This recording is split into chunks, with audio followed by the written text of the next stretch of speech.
How you guys doing today? Awesome.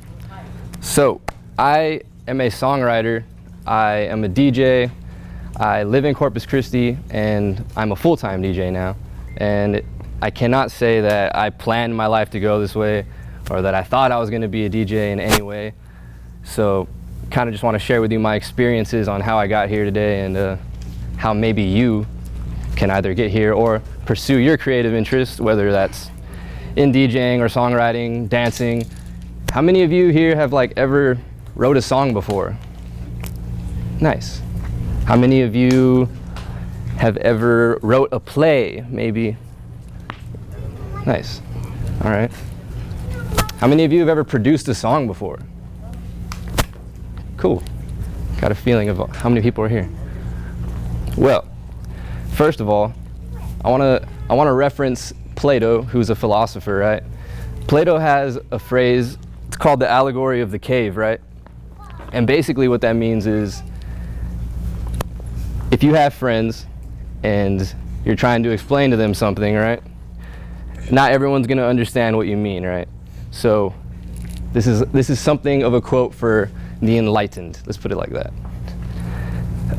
How it goes is, there's people that live in the cave, right? You and your friends are all there, and you only know one way of living.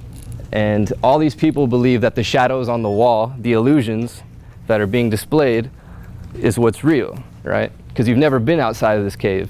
So all you know is what's in there, what's in front of you. So take that as a metaphor for your life, right? So the gist is that one person finally leaves the cave, and he sees the world, and he's like, wow, sunlight, a real tree. What is this tree? I've never even seen a tree before, right? You're experiencing all these new things you've never even seen. Just like me right now being here, I've never done this, and this is all new to me, right? All this stimuli. So, thank you. Thanks. So, he comes back to the cave right after he's seen the world, and he wants to explain it to his friends. He's like, you guys got to see this. All this stuff I've seen. Stumbling down the cave, because, your eyesight's adjusted to the world now, right? You're getting down there. Your friends think you're crazy. They don't know what you're talking about. They have not experienced anything you've experienced, right? Okay, sit on that one for a second. So typically what happens then, I don't mean to turn this morbid, but your friends turn on you, right? And they might plot against you because no one can relate to you anymore. So the reason I bring that up is because in the creative industry, you're going to be pushed against walls, hit glass ceilings. Every time you think you can go further, there's always going to be something right there stopping you, right? But I'm telling you this so you don't get discouraged. It's not a sign to stop, right? So, going on, being prepared. Being prepared is one of the most difficult things you can do and work on for your life, for art, everything. Being prepared. Okay, can't stress that enough. One of my favorite quotes, Songwriter Guild president, he says, everybody's gonna get their opportunity, right? But it's just a matter of being prepared for when it presents itself. So if you knew for sure, I'm gonna get my chance, are you gonna spend all that time preparing for when it finally comes? Or are you just going to sit about it, think about it, hope it happens, not put any work into it, just see where life takes you, you know what I mean? So being prepared is probably one of the most important things you can do.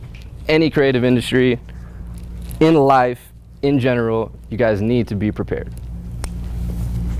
And that includes when great things happen, that includes when bad things happen. So good things happen, you're going to celebrate, right? You're going to feel good about yourself. But my advice is to take your accomplishments very, very, very, very, very lightly. And the other thing is that when bad things do happen, you need to realize that you can't dwell on it. And that if you do dwell, what's going to happen? What's going to come from that? Anyone? What happens when you dwell on your problems? You give up. It gets worse, right? You start making it way bigger than it needs to be. So I want to talk about being hyper-aware. So being hyper-aware. Does anybody have an idea what that means?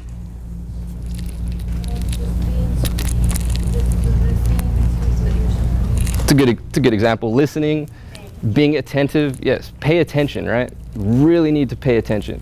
And when I say that so you can look for signs. Signs out there that are all around you, literally in front of you, and you're probably not even noticing them, right? You're not even looking at them. My example is, I could be having the worst day. I'll go outside. Like, last thing that happened to me, I saw a balloon, a heart-shaped balloon, tied around a telephone pole, right? And I'm like, that's symbolic. What does that mean, right? It meant, to me anyway, it meant, wow, all my emotions are caught up. It's a heart shape. It probably has to deal with my heart. Telephone pole, who am I not reaching out to? You know what I mean? Look for your signs. Like, especially when it's like, how did that get there? Question it, right? There's nothing wrong with questioning it. So paying attention is another word for hyper-aware, right? And I want to say that one of the hardest ways to like capture inspiration, I say it's hard because no one knows when it's hitting, right? All you know is that you have this great idea and that you got to get it out there somehow, right? There's people who claim that it'll just hit them in like a wave of wind and a rush, and they got to get to their house because they're in a field and they just got to write that idea down, because if they don't, who knows where that's going to take you now, you know what I mean? And I say that because there's been times that I've written songs and I'm thinking to myself, if I don't get this out, I'm going to forget it. And if I don't get this out now, I'm not going to be able to express it the same because I feel so strongly about it right now in this moment, right?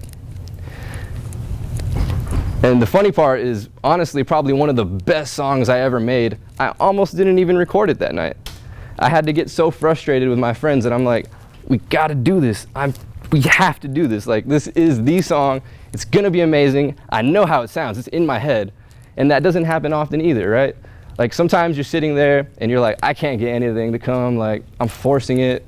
There's no point. I should just try again tomorrow. And then there's other times that you're like, right now, I got to get this out. Turn it on. Like, let's do this. Let's go. The melody's stuck in my head and it's not going anywhere. That's inspiration, right? Literally inspiration. And what's really hard about inspiration is capturing it and knowing when it's there. Extremely difficult. And one of the biggest things I learned, I went to Los Angeles and I competed with other local artists, right? But I say local because we were all in the same vicinity, but they're worldwide. Everyone's coming from all over the world to display their talents, to get feedback, because everyone has pretty much the same interest in this industry. People want to know, how do you get your music into videos? How do you get it into films? And where do you even make money? Because no one knows how to monetize on music in the creative industry, right? Like, a lot of people just put it out there in the world and don't really know legal rights and how to register things and how to get paid and stuff like that. So one of the biggest things I learned was, as I'm like watching other people performing, no one has ever seen you perform, right? And your chance is coming up next. So to put in perspective, the biggest thing I learned watching other people was to never, ever, ever, ever, ever, don't ever compare yourself to anyone else. Big life lesson right there, right? And by not comparing yourself, you don't compete with other people. So eliminate the competition aspect, right? There's no need to be competitive with other people, even if it does fire you up and get you emotionally rattled, right? I say that because creativity is going to stem from the most genuine interest at heart. I promise you that. You don't need to like have alternative motives in what you're doing.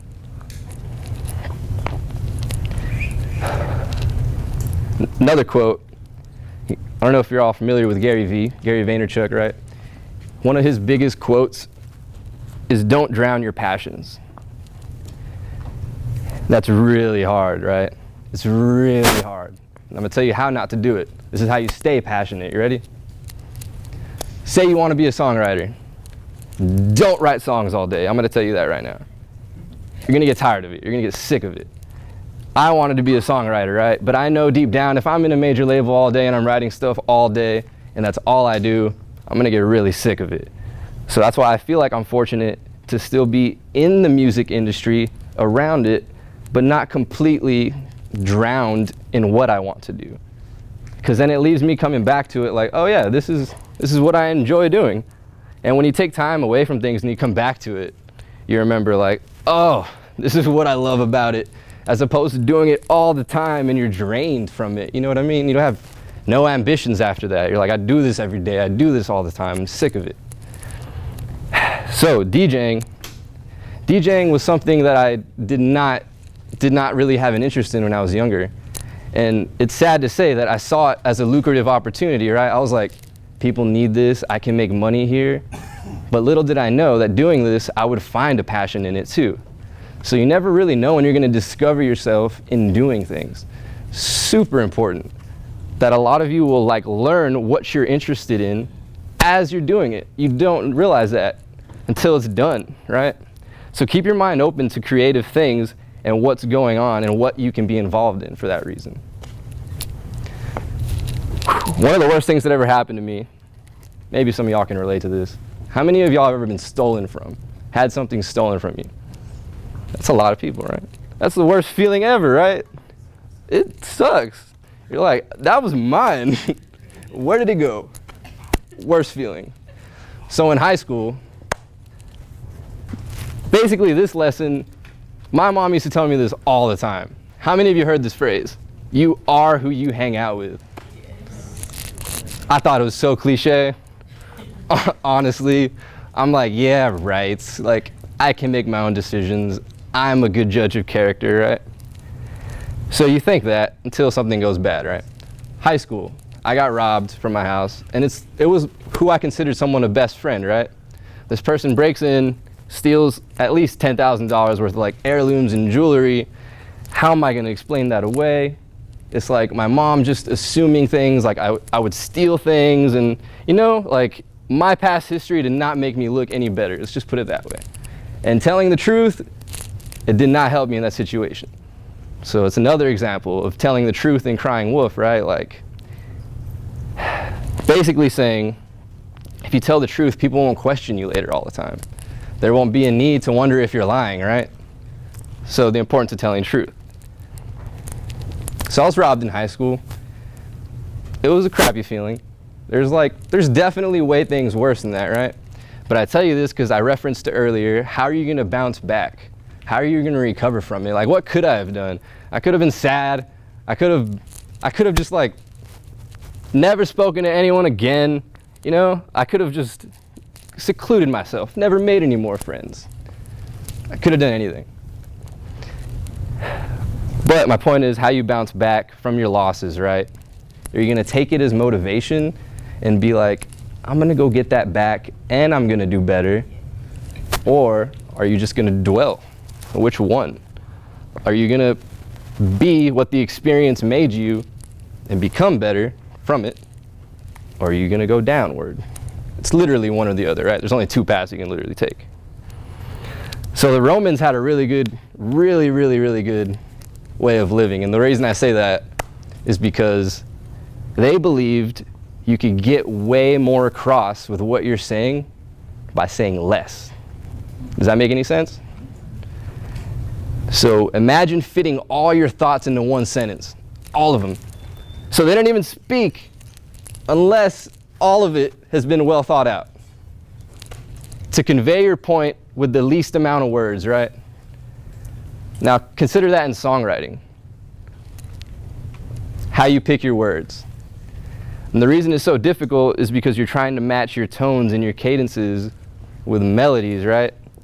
And then personally, I will tell you, I think melody is the most important thing in music. More important than songwriting. You can overlook what they're saying if the melody is that catchy, right? So there's some advice in terms of making your own music. How many of you ever daydreamed before? Right? I was exactly the same, I'm gonna be honest. Especially in school. Especially in school. And I feel like it's not the worst thing. It really depends on how you treat it. So daydreaming is also another word for visualization, right? to visualize, to see it.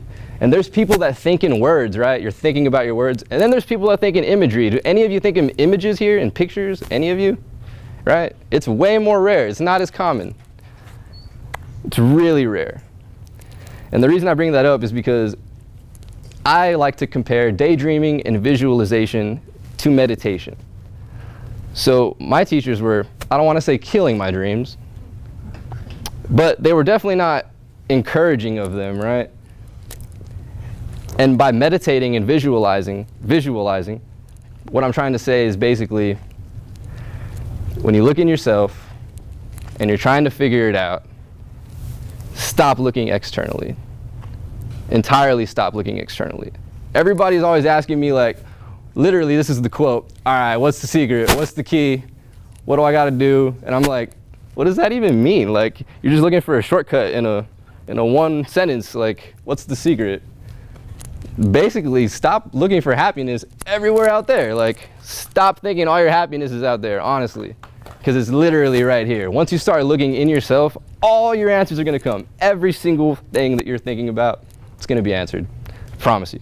I promise you. And it's super easy to get caught up in everything out there because everyone's doing different things and you don't want to feel left out. You know what I mean?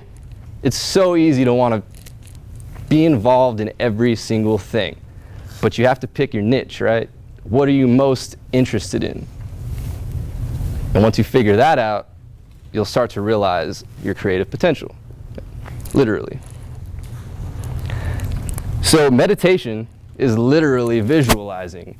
So next time someone tells you, I can't sit still, what are we doing? This is boring. I've heard that all the time. I've heard that so many times. So what you do is you close your eyes and you think about where you're at right now, in this moment, how it is. And then you visualize where you want to be. How can life be better? What do you want to do, right? And a lot of people don't even know the answer to that. So that's the point of closing your eyes, to figure that out. You want to understand yourself. The better you understand yourself, literally everything will fall into place. Slowly but surely. Now, one of the worst quotes, man, this one really gets to me. It's gonna irk me so bad just saying it. So bad. So bad. It's the most offending thing people tell me my whole life, right? They find out you want to be in the music industry, you want to do something creative. Anyone have an idea what the first sentence someone says to you? Anyone? Get a real job. That's it! Oh my God. Are you my mom? I'm serious. It's the worst feeling. It really is. It implies so many things. That one sentence, you're never gonna make money. What are you doing? Are you ever gonna get serious? You really think this is going somewhere? Like, all that. And it starts off with your family telling you that, right? And then your friends are like, okay, you think you're gonna, that's cool. Sure, yeah, I'll help you out with that. Like, let me know. But get a real job was literally the most offensive phrase that anyone ever told me. And I say that because are you gonna like let that literally be your decision maker on what you're gonna be in life? Someone saying get a real job because you can't make money on it right now? You don't know how to do it right now? Really think about that. And the opposite of that, I thought about this really hard. So my mom told me that all the time, but at the same time, on my kitchen windowsill, we had a very, very motivating phrase to me, and that was bloom where you are planted. Favorite phrase, still stuck in me to this day. And what that really means is no matter where you're at, wherever you're starting, literally right here, if you were born in Plainview, bloom where you are planted. Shine wherever literally water is thrown on you. Like, there's no reason for your environment to be an excuse for what you want to be. You know what I mean? Like, so I'm in Plainview, I'm not gonna be the next. It's like, stop. It really doesn't matter, especially with the age of the internet. When I was in Los Angeles, when I was in San Francisco, A&Rs, very important people were saying things like, I didn't even realize that you don't even need to live here. You have the internet. You got the internet. I'm like, yeah, I didn't even need to come here, right? So the internet is a whole new powerful tool, right? You don't even need to be out in the world if you guys know how to display your creative abilities. And another thing is that it really, literally only takes one person to acknowledge that you are good at something for you to continue to go on your own path, right? 2 days ago, I hosted a talent show, and this is the lesson I learned from the talent show. Everybody at some point in life really needs validation. I need validation, right? I want the people that are above me to tell me I'm doing something great. Everybody wants that to happen. Everybody needs that to happen. And basically what I learned was that one person, let's say you've never won anything before, right? Never won anything. You enter a talent show. For example, this guy walked in off the street, last minute, never met him in my life. I'm like, she says you can plug in your guitar, go ahead. Walks off the street, he wins first place. What are the odds of that, right? What are the odds, honestly? My thing was, I was like, I just created a serendipity moment for somebody else. I don't even realize the magnitude of what I did because I'm in the moment, I'm doing it now, you know what I mean? So my point is that everybody needs validation. And by one person acknowledging that you're great can literally set you on a whole nother path. And that goes back to the roots of hip hop entirely. Entirely. How many of you like hip hop music, rap music? All right, all right. So literally back in the Bronx in the 70s, when people were rapping on streets and coming across each other and battling, battle rap was how this pretty much started, right? And this is a KRS-One quote. I don't know if any of you know Public Enemy. He says that people were battling on the streets and that the winner at the end of it, are you either gonna acknowledge the fact that someone's great in that moment, or are you gonna say we're both trash and then what goes on from there, right? So are you gonna make a new friend, or are you just gonna be bitter and go on about your life? Do you see the two outcomes? Two is more powerful than nothing happening at all.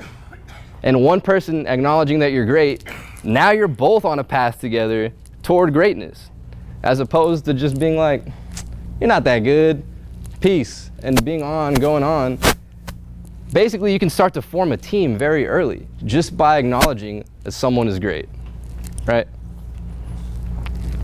So get a real job versus bloom where you are planted. This is like probably the most important thing, if anything, I want you to walk out with today.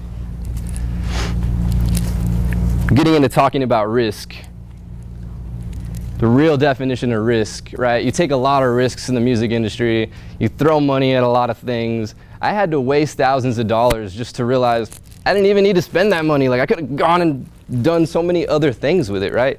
But when you're new, you really don't know, and you're throwing anything at the wall hoping that it sticks, like maybe this one, okay, maybe this song, right? But you have to have strategy in anything that you do, and people are not gonna listen if you're trying to force things down their throats, right?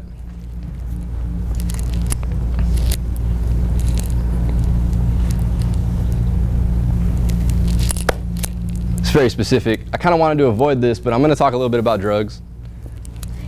A little bit. What I will say is that I'm not gonna tell you not to do them because I'm gonna leave here and go have a cup of coffee, right? So drugs are very subjective, and anything that's altering your brain chemistry, you're technically under the influence of it. So what I will say is be very selective in what's gonna actually help you, right? There are good things for you out there. There's a lot of natural supplements. I started to get into things like that, right? Very herbal-like. So when people say drugs, there's a stigma against drugs that like, you're gonna go get high and pass out on the floor or something, right? But having coffee is a form of a drug. I'm gonna wake up, I'm gonna be productive. Having tea is another drug too, right? Literally, that's my preference. I love tea. Tea, coffee, addictions, drug addict, right? Horrible. I will drink coffee all day. So what I'm trying to get at is you're gonna have to make decisions on what a sketchy drug is and what is going to benefit you in life, literally. And people did lie to me when I was younger, right? They told me things that weren't true. So I'm not going to stand here and lie to you and tell you I'm not going to go have coffee after this, because I'm going to be under some influence of something, right? Be selective. Be very critical. Question everything, right? Literally question everything. Going back to risk real quick. You really do risk a lot, literally, just by being interested in this industry, because you never know how anything is going to turn out. Literally, don't know how anything is going to happen. And when I was talking about taking your accomplishments very lightly, I tell you that from experience. This is another one thing that really, really got me.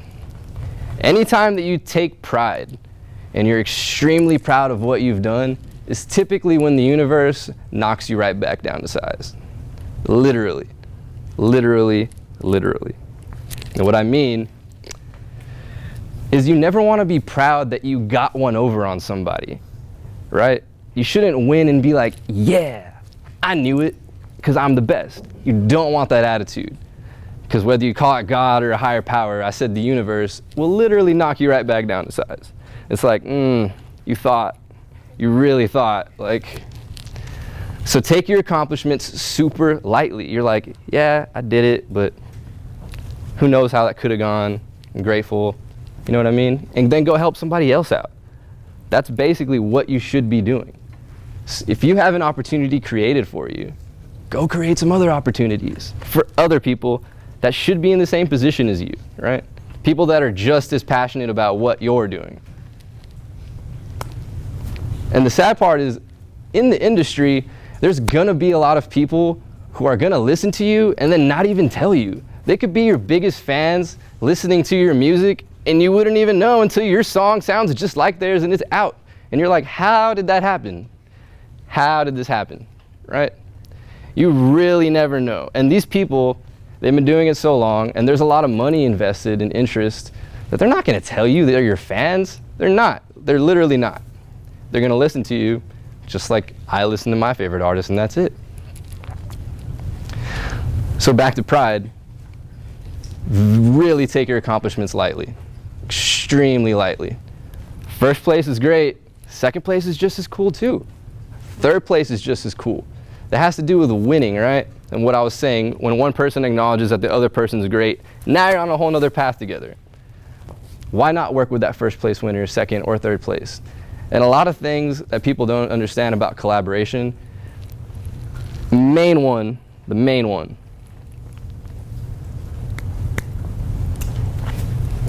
I'm gonna come back to that actually. I'm gonna save that towards the end. One of my other favorite quotes is, at one point in life, I think it's a Carl Jung quote, it's a psychologist. He says that at one point in life, you need to decide if you're more important, if what you love, I don't want to butcher this quote, let me get it right. All right, are you more in love with what you know or what you don't know? Think about that for 1 second. You're more in love with what you know or what you don't know. And once you make that decision, it's going to be a whole lot easier to pick up on what you're really, really interested in. And you can dive way deeper into it and all those interests and subjects, right? And if you're more in love with what you don't know, it's really a cop-out, because it's easier to go that route. It's way easier to go that route and just not make up your mind about anything. So easy. Stay blank. But as soon as you find out your interest and realize that your interest can be manifested from hobbies into passions, and now you're doing this for a living, you're literally on a whole nother course. And that's one main thing I want you to understand, is you can be on a whole nother course that you are on right now. Future's not set in stone. Nothing is permanent. I was talking about spending thousands of dollars earlier in my career, in my life. It has to go back to investing in yourself, right? And a lot of people thought I was crazy because I was spending all my money on everything I was doing. I was always buying stuff, equipment, trying to contact other people. How do I work with you? What's the price of that? And investing in yourself is literally, especially in the creative industry, probably the most important thing you can do, because a lot of people don't have equipment, don't know how to get started, don't know where to go with it. First thing you need to do is invest in yourself. Like if you're going to be a singer-songwriter, what do you think you need? What's the first thing you need? Anyone? First thing you need? Yeah, all right. And then what are you going to do when you need to record yourself? What do you need? Yeah, computers, microphones, cords. It goes on and on and on and on. Literally, that will never end. Your investments will never end. You can always get something better than you had last, even if you already have it. It will never end. Yeah. So that quote, being more in love with what you know or what you don't know, stuck with me a lot. I started to like really dive deeper into DJing. It's like I need to learn my board, I need to learn these effects. I actually need to get good at what I do. I can't just say I'm something that I'm not, right? And it really matters that you are passionate. It really, really, really matters that you're passionate about this.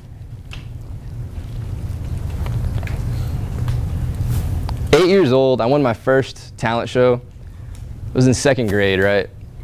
Don't laugh at this. Don't laugh at this. I performed Bye Bye Bye by NSYNC, right? First place though. And I was pretty embarrassed. I was in love with boy bands as a kid, right? No one wants to admit that. No one wants to admit that, I promise you.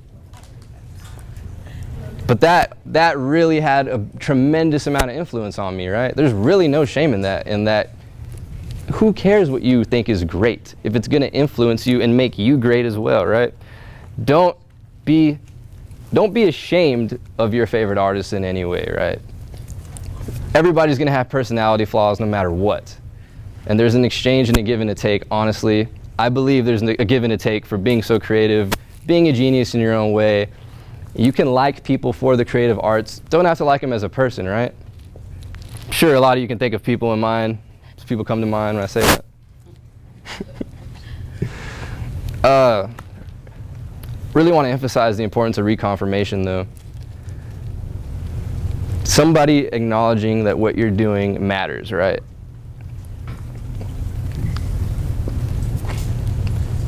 How can you do that for somebody else under you? Acknowledging that somebody is great under you, right? The next time you hang out with somebody, literally, and you're doing anything creative, and just being a best friend and complimenting them, it can go a long way. It can go a very, very long way. And I'm telling you this because you can be on course to working with your dream artist. Like, it's not impossible. Whoever you're thinking of right now, I promise you that you can work with them. I promise you. It's possible. Whether they hear about you and contact you, or whether they have a price. So even if your favorite artist has a price, are you going to start saving money to work with them? Because it's very possible. And the faster you get on that, the faster your life can excel, right? But that goes back to finding out what you're interested in and your hobbies. Are you passionate about it to begin with? Is this something you even want to pursue? It's a really serious question because the majority of creatives don't know how to monetize, like I said, right? So if you're going to take this industry serious, you need to know how you're going to survive. Otherwise, you're going to have to do what?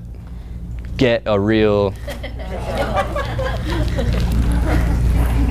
So offensive every time. So I'm going to emphasize real quick on my missed opportunities because I don't want you guys to miss out. How many of y'all heard of somebody by the name of Lil Pump? Right? Right? I can show you emails right now, and he's just one person. I'm saying that because I know you guys know who that is. I can show you emails where I passed on this person, right? Completely. I gave the money to somebody else. I'm like, this guy's not cool. I don't like his music. Do you all want to know what I learned from that? Anyone want to know what I learned from that? Just because you think something's not cool doesn't mean the whole world doesn't think it's cool, right? So your interests are also very, very subjective, super subjective. And it doesn't matter that you don't like them, right? It really doesn't, because there's a whole world of people out there that really care. So my emphasis on missed opportunities is when life is literally hitting you in the face and you're pretty sure something's about to pass you by, act on it. ASAP, as soon as possible, right? And that's just one example. I tell you that because I'm super disappointed in myself, right? Like, if you guys knew the magnitude of this artist and how he went from, in 3 months, from nobody to worldwide plastered, the idea of capitalizing on that attention as an unknown person, it's depressing, right? You're like, wow, I could have been somewhere else completely different. Just like any of you can be working with an artist and be propelled somewhere completely different, because now everyone assumes you're on their level, right? Literally on their level, just because you're working with them. And say I had worked with them 3 months ago, 7 months ago, a year ago, and I barely released a song now. Doesn't it still seem new? Y'all are still gonna think it's a new song, right? Exactly. So that's the point. And a lot of people don't know how to time their investments as well. So just because I would have had a song with that person, imagine if I would have released it a year ago. It wouldn't have mattered. But if I released it right now, it'd be a pretty big deal, right? Like, this would be on the cover of websites and magazines, and everyone would be talking about this new song that just came out because everybody knows him now, right? So the price of capitalizing on someone else's attention. So that also goes back, this is full circle here, to acknowledging that somebody's great, right? Somebody acknowledging that you're great can propel you to an immense success, like a whole nother level. Scalable, you can't even reach. And I say this because your dreams, you never even know what's gonna come from them. Like, literally, it's gonna give you 20 times more energy, images. Literally, everything's gonna be way more overwhelming than you're aware of, is my point. And by somebody acknowledging that you're great, whether it's Lil Pump, telling him that he's the greatest, right? Or whether it's your best friend that's rapping in class next to you, literally one compliment, telling them what you like specifically, they might go focus on that. Oh, he thought I was clever and witty for that. I'm gonna go work on some way more clever and witty lines now and really impress him. And you don't even know what the magnitude of that is. Say you go record that and now everybody just loves what you did. And in high school, sadly, I was made fun of a lot, right? A lot. People would walk down the halls quoting my songs. I was making music early. They'd be laughing at my songs, being like, haha, where's the party at? Haha. And the irony is my song went viral like 4 or 5 years later in Russia, right? And everyone's making fun of me. I couldn't have predicted that. So the other thing that I'm trying to emphasize here is that people are going to make fun of you, right? They're gonna laugh at you. It's just gonna happen no matter what. No matter what. It's always gonna happen. And you know what that did to me? This kind of stunted my growth a little bit. I took it so personal when people were making fun of me that I stopped doing the creative things I was doing. I stopped using certain tools. Basically, the things that people were mimicking, I took it as offense and I'm like, all right, I'm gonna stop doing that because everyone's making fun of me. But people are doing it because it's catchy. So don't stop doing it. You know what I mean? They're making fun of you. It's a compliment. You don't know it's a compliment because you're taking it so personal. So my point, people are going to make fun of you. Don't be discouraged. Please don't be discouraged. It doesn't mean anything. It literally doesn't mean anything. Now, the importance of collaborations, like I was getting at earlier, somebody acknowledges you're great. The importance of collaboration. So many ways I could take this, honestly. All right. I'm going to end this actually on a KRS-One quote. It's my favorite. So, KRS-One says, if an angel comes to you, let's pretend I'm the angel right now, right? Angel comes to you and he's like, all right, here's your path. Here's your path right here. Y'all ready for this? You're going to be the greatest. You're going to be the greatest songwriter, artist, DJ, whatever you want, right? But, you're going to go through a lot of crap, right? A lot of stuff. Might lose an arm, break a few legs, lose some family members. There's going to be a lot of death in the fam, whatever, right? You're going to go through a lot of stuff. And then the other path is like, well, it's just the other path. But Are you literally willing to go through everything? If you already knew the outcome, let's say you already knew what you were going to be, but you had to go through all the suffering. Like suffering path, no suffering, you don't get to be what you want to be. Which one are you going to pick? Like, honestly, think about it. This goes back to literally not giving up. Like, you do not want to give up. If you can see the end goal, my advice is to reverse engineer it. The same way I write lyrics, I start from the bottom, right? I think of the punchline, and then I go backwards. I start thinking, what should come before that line? And then what should come before that one? And a lot of people don't think like that. I developed a writing style in my writing. A lot of people just write and go down, and they don't second guess it. I'm like, I don't want to write the first thing that comes to mind down. I don't. I want to think this out until it's so compelling. All right, that's good. All right, that's good. Because when I'm actually saying these things and projecting it into the world, you want it to be genuine, right? You don't want to be questioning anything you're saying as it's coming out. It needs to be genuine because people can hear through that, literally on a microphone. And one of the most influential quotes by Russell Simmons was, it's not about what you're saying, it's about how you say it. Literally how you say it. And that quote actually came from the N-word, right? From like using the N-word. He's like, it's not about what you say, it's about how you say it. And that's just with language. So imagine the power of your actual words and how people can be influenced by them. You know what I mean? So I'm gonna end this on risk. Risk, you're gonna risk a lot in your life, and you really aren't gonna be aware of what's gonna come from it until after the fact. But I don't want you guys to be discouraged from it. I don't want you to be discouraged from the losses or from friends not being there for you, because that's gonna happen a lot too, right? Biggest life lesson I learned is that you're gonna do a lot of stuff on your own. And the faster you learn to do everything by yourself, the faster things will move along for you. Whether that's producing your own song and writing your own song and then making your own video, you might have to do all those things yourself. It might be way more cost efficient because maybe you don't have money.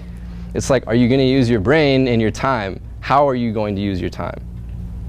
Using your time, very, very vital, very, very important, because you can be doing anything. You can literally be doing anything. Creative industry, it's extremely hard to survive in, extremely hard. But I'm here to tell you that it's not impossible. And if I was that angel today, and I was telling you, for sure this is what you're gonna be, for sure this is what you're gonna be, are you guys willing to take that path of suffering? Because life is about suffering. Like, it's gonna be a lot of it. But the outcome is supposed to be greater than that, right? Thank you guys.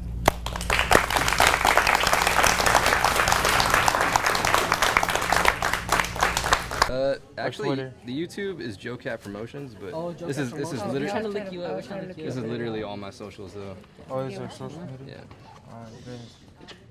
Yeah, if y'all tag me anything, I'll like shout you out or post it. Really nice fade What kind of music do you write? Basically hip hop and rap, but like I do a lot of singing, so all my choruses are pretty much sung by me. Hey, He's over here laughing. Square, you better take it right, miss. No, you should Take it right. just don't know. Rodriguez and Stevens over here. You know what it is. Oh, I'm from Corpus right now, but I'm from the Valley, born in the Valley. People tell me that too, all the time. Anyone else? you just can't see them, miss. I don't have any. I really don't.